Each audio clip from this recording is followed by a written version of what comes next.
మొన్న జగన్మోహన్ రెడ్డి గారి బర్త్డే జరిగినప్పుడు రాష్ట్రంలోనే కాకుండా దేశంలోని వివిధ ప్రాంతాల్లోనే కాకుండా వేరు వేరు దేశాల్లో కూడా కొందరు కమ్యూనిటీలలో కొన్ని ప్రాంతాలలో జగన్మోహన్ రెడ్డి గారి బర్త్డేలు సెలబ్రేట్ చేసుకొని ఆ ఆనందాన్ని చూసిన తర్వాత నాకు అనిపించింది, దేశంలో చాలా తక్కువ మంది నాయకులు మాత్రమే ఇలాంటి అభిమానాన్ని సొంతం చేసుకోగలుగుతారేమో అని.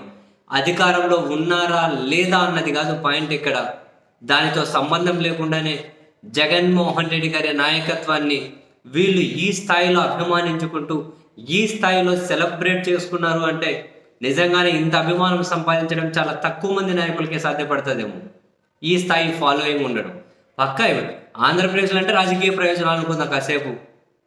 తెలంగాణలో ఎంత పెద్ద ఎత్తున జరిపారు. ఈవెన్ ఖమ్మం జిల్లాలో కొన్ని చోట్ల, ఈవెన్ ఈరోజు ప్రొద్దున కూడా నాతో ఒక రైల్వే ఎంప్లాయీ అంటున్నారు, అబ్బా సార్ మా ఊర్లో జగన్ గారి బర్త్డే అయితే అయ్యో ఎంత పెద్దగా జరిగిందంటే ఊరేగింపుగా జరిగింది ఆయన పెద్ద ఫ్లెక్స్ బట్టి అని చెప్పి అంటూ ఉన్నారు. ఆ స్థాయి అభిమానాన్ని నిజంగానే ఇప్పుడు ఆయన అధికారంలో ఉన్నప్పుడు అసలు ఏమంటారు, వీళ్ళు ప్రయోజనకత పక్కన పెట్టండి, ఆయన ప్రభుత్వం నుంచి రూపాయి తీసుకునే వాళ్ళు కూడా సెలబ్రేట్ చేసుకుంటలేరు. అంటే ప్రయోజనాలు ఆశించనేం లేదు, సెలబ్రేట్ చేసుకుంటలేరు. అధికారం ఉన్నప్పుడు అనుభవించి దూరం పోయే వాళ్ళు పోతూ ఉంటే కుటుంబ సభ్యులు అనే వాళ్ళు కూడా ఇలా ఇలా ఇలా ఇలా పొడుస్తూ ఇలా పొడిచి పెడుతూ ఉన్న సందర్భాల్లో ఏమాత్రము కూడా ఏ విధంగానూ కనెక్టివిటీ లేకుండా, పార్టీ పరంగా కనెక్టివిటీ లేకుండా, ప్రభుత్వం పరంగా కనెక్టివిటీ లేకుండా, రాష్ట్రంతో కనెక్టివిటీ లేకుండా ఈ స్థాయి సెలబ్రేట్ చేసుకోవడం సీరియస్లీ నిజంగానే ఎంతమంది నాయకులు ఇటువంటి అభిమానాన్ని సొంతం చేసుకోగలుగుతారా? కానీ నిజంగానే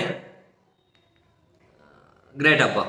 అండ్ అదే సమయంలో కొందరు అభిమానులు అయితే డైరెక్ట్గా ఇప్పుడు చూడండి ఎంత సర్క్యులేట్ అవుతుందో, మళ్ళీ వస్తాడు నా సలార్ అంటే ఈ ప్రచారం చూడండి ఎట్లా చేస్తున్నారు. మళ్ళీ వస్తాడు నా సలార్ అని బొమ్మ వేసుకొని, ఆటో మీద ఇట్లా బొమ్మ వేసుకొని మళ్ళీ వస్తాడు నా సలార్ అని ఎట్లా వేసుకొని చూడండి ఎంత అభిమానం అండి. ఇట్లా ఒక ఇట్లా తిప్పుతూ ఉన్నారంటే, ఇట్లా వేసుకొని ఇట్లా తిప్పుతూ ఉన్నారంటే అంటే ఎంత అభిమానం చూపిస్తున్నట్లు ఆటో మీద వేసుకొని తిరుగుతూ ఉన్నాడు. మళ్ళీ వస్తాడు నా సలార్ అని చెప్పి అంటూ ఉన్నారంటే జగన్మోహన్ రెడ్డి గారికి ఉన్నటువంటి ఫాలోయింగ్ ఏదైతే ఉందో, ఒక స్టాండర్డ్గా ఉన్న ఒక ఫాలోయింగ్, అధికారంతో సంబంధం లేదు, ఒక నాయకుడితో సంబంధం లేదు, పార్టీలో ఉన్నారా లేదా వాళ్ళు పోతున్నారా అదంతా సంబంధం లే. ఆయన అభిమానించే వాళ్ళు కొందరు, ఆయన పాలనను అభిమానించే వాళ్ళు కొందరు, ఆయన ఆటిట్యూడ్ని, ఆయన క్యారెక్టర్ని, ఆయన మనస్తత్వాన్ని అభిమానించే వాళ్ళు కొందరు. ఇదంతా కూడా వాళ్ళలో ఒక స్థిరమైన అభిప్రాయం ఏర్పడిపోయింది ఆయన మీద. అందుకే ఈ స్థాయిలో లేకపోతే నా సలార్ మళ్ళీ వస్తాడు నా సలార్ అని చెప్పి ఆటోలో వేసుకొని తిరుగుతూ ఉన్నారు అంటే మరి ఎంత అభిమానము చూడండి. జస్ట్ ఇమాజిన్ ఎంత అభిమానం అది.